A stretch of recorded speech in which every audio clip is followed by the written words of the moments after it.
can you just flap your tassel I can flap around? my tassel around like a cheap $2 stripper.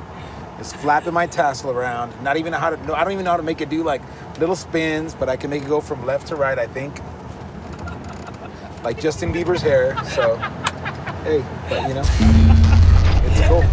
It's sweet. It's sweet.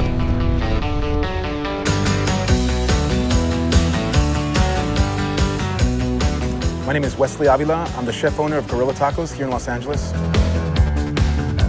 Guerrilla Tacos is now a food truck. It's kind of an incarnation from the food cart. Now we're working on the brick and mortar. The type of food that we're doing is a really good description is Alta California. It's like very unique to Los Angeles.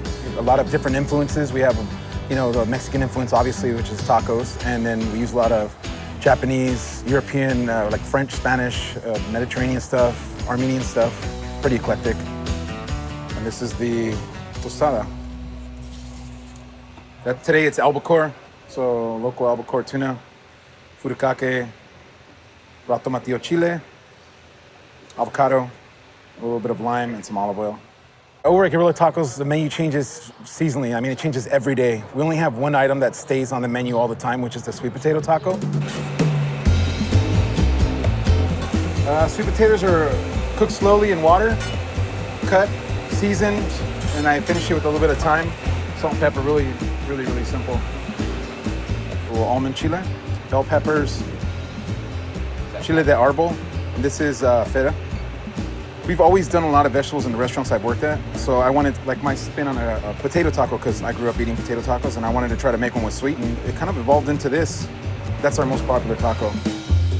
Started Guerrilla Tacos in 2012 on a food cart, and the reason we got the name Guerrilla Tacos is because we'd have to move from place to place to not get caught. Guerrilla Tacos evolved from the food cart to the truck now because we got shut down. So we got all our business license and all that good stuff and moved into a truck within a week. So we didn't even skip a beat from the cart to the truck. In 2004, I started cooking. Before that, I was a teamster. I used to drive forklifts. When I started wanting to cook more seriously is right around the time I met my wife. So I completely changed careers. I quit, went to culinary school, graduated from there and went to work for Walter Manzke at Auberge Carmel. Went to Paris and was at the Centre de Formation d'Alain Ducasse. So we were trained by a couple different chefs in France. Kind of just came back and it just was time for me to like leave the fine dining scene. I don't envision myself owning a temple and the Michelin star, and it's a beautiful thing and a great goal to have, but for me it wasn't that important. I was more in the immediate, wanting to make people where I can see them, you know, and from the cart you can see people and react and interact with them. So that's what I think I really loved about cooking for people. 73, Luis. Yes, sir, thank you. You know, on a normal day, we'll finish up service around 2:30, and then we gotta park the truck in Sun Valley, so that's way out of the way in Burbank. So that's why this time we decided to start off at Mexikosher. Mexikosher is a kosher Mexican restaurant, and I'm good friends with the chef there, Katsuji Tanabe, and I've known him for about 2 years. He started coming to my cart, and now we become pretty good friends. What a dick, good dick. Look, he's a super fan. We're rocking my shirt, too. I've never worn it, by the way. Yeah, you should. When we headed out for Mexikosher, the people who joined us was my wife, Tanya Mueller, and another chef friend of mine, Sarah Kennis. She's a chef here in LA, and I've known her since culinary school. Nice. Yeah, we'll get pretty mouthy. Sarah and I go back a long time, so. Start talking about the Dodgers. Yeah, started talking about Dodgers and Angels and just. Yeah, then we make bets. It gets fun. And Wes ends up buying me dinner. So we started off at Mexikosher, and then the first place we went to after that was Republique. It's Walter Manzke's temple of food that's fucking awesome. I used to work for Walter like 9 or 10 years ago at Auberge Carmel. Republique is a huge space. It took over the Campanile spot, which was a LA institution. And then before that, I think the place's history was a hotel. So it's a very huge space. Working with Walter and knowing how he kind of does things, we didn't order too much. We ordered, I think, about maybe 4 dishes. And then he sent out a bunch of other stuff and started crushing us. This is compliments of Taylor and Walter. This is our eggs on toast. He sent out the sea urchin scramble. It was like a little toast, kind of crostini.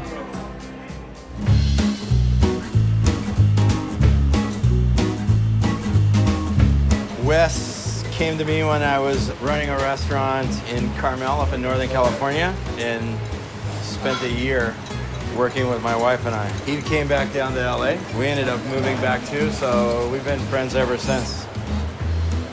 There you go. Cheers to this. Right? Walter, he's been a really good friend, and we've always kept contact, and he always does awesome things. I mean, he's killing it there. Cheers. Happy birthday, Wes. Thank you. Yeah. Yeah, I know. It just happened to be my birthday too. And we had a couple rounds of drinks. Excellent cocktails. It's got some kick. That's good. You like that one, huh? Yeah, that's fucking really good. That's like juice. It's juice, Oh bitch. man, that's fucking. When we were at Republique, Jerome joined us because he ran a little bit late. And Jerome's been one of our customers since the beginning, and he's become one of our friends. He's kind of a drinking buddy. So what are you drinking, Wes? That's good. This is the market stuff. It's really fucking good. The cocktails we had at Republique were fantastic. From their stuff that's standard on the menu to their market items. It was basically like the apricot, celery, strawberry, blueberry, raspberry. Taylor is the sommelier there. He started pouring some wine also. You always pour the fucking good shit.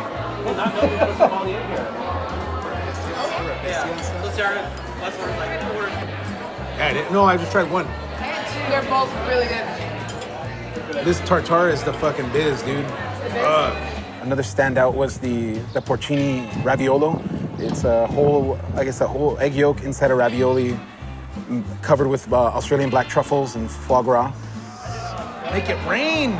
You also had the charcuterie, which everything is made in-house with the foie gras pate, the rabbit, and pickled items. Very, very fast. We were leaving Republique. Taylor asked if we wanted a roadie, and we were like, yeah. I didn't know what he was gonna send out, but he sent us out with this Magnum.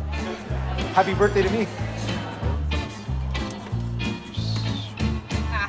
Dang, dude, this is a roadie, huh? That's the fucking roadie I've never seen in my life. We had that Magnum, started drinking in the car, and then things started going a little bit more jackassery. See what you did there. It's gonna be pun after pun. Just edit me out. And we headed over to Cliff's Edge in Silverlake. Here, don't fall out.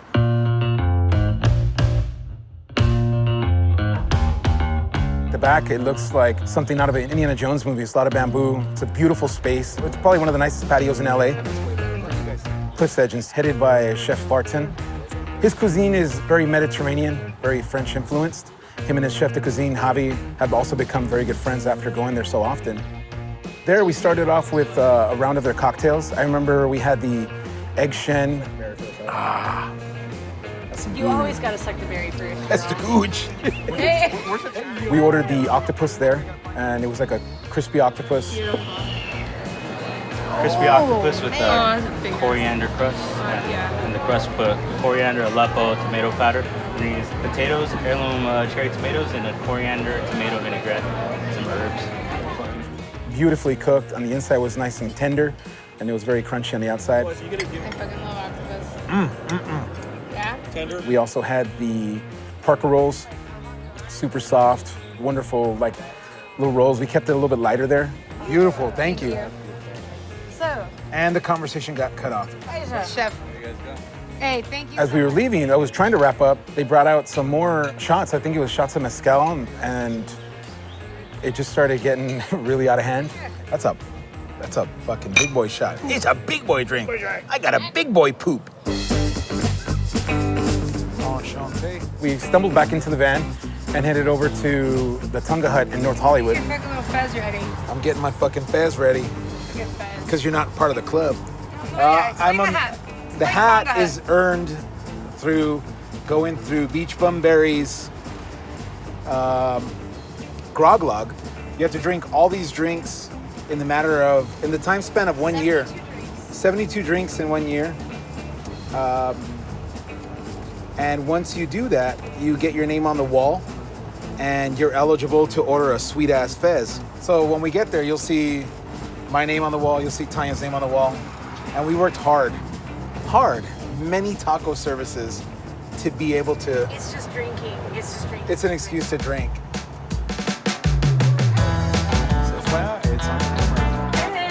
Tonga Hut is the oldest tiki bar in LA. I think it was established in 1958. So when we arrived there, we were greeted by Lisa Marie, which is one of the bartenders there. She had painkillers waiting for us, and then we asked her to make us a clamshell for 4, which she did. There's our names. We're very, very much regulars there. Both my name and my wife's name are on the wall. I'm West to Impress, and she's Geeky Tea. Very good rum, very good. They, all their own juices, their own bitters, and things like that. It's just kind of, they've always done that, and it's kind of a laid-back tiki place. It's not uber kitsch, but it's one of my favorite tiki bars. All right, let's go. Vámonos. I'll see you there. We hopped back in the van, headed down to Mexikosher, where we were gonna do some cooking. Let's see. This is where she fucking pops and breaks the light. No. That's like such a bad idea, No, but go I'm not for it. gonna. Dude. When we arrived at Mexikosher, we were greeted by friends and family, and it just happened to be on my birthday, which was pretty special to be able to hang out with friends and stuff and celebrate. Good. Pretty drunk. The whole time I was getting texts and things like, "Where the fuck are you? You're gonna make me pay for this rabbi even more." And I thought he was fucking around. So when we got there was literally a rabbi there. I mean, I wasn't gonna break kosher law or anything, but I didn't know that we actually had to have a rabbi there when I cooked. By doing it over at Mexikosher, I was kind of handcuffed. We had to use kosher tortillas, couldn't use butter. I used pork, I used cheese, and I couldn't do any of those things. So we just decided to do something really simple. I mean, super simple. We did like a lamb seasoned with different spices and a really simple pine nut chili. Just something easy to eat. Katsu gave me a hand on that. He's kind of an asshole. We bust each other's chops, break balls. I mean, we have never had that many Mexicans in this restaurant ever. No, it's true. Like, we have Pancho, Jose, Mario, Pedro, Jose, Rodrigo, Carlos, Carlos.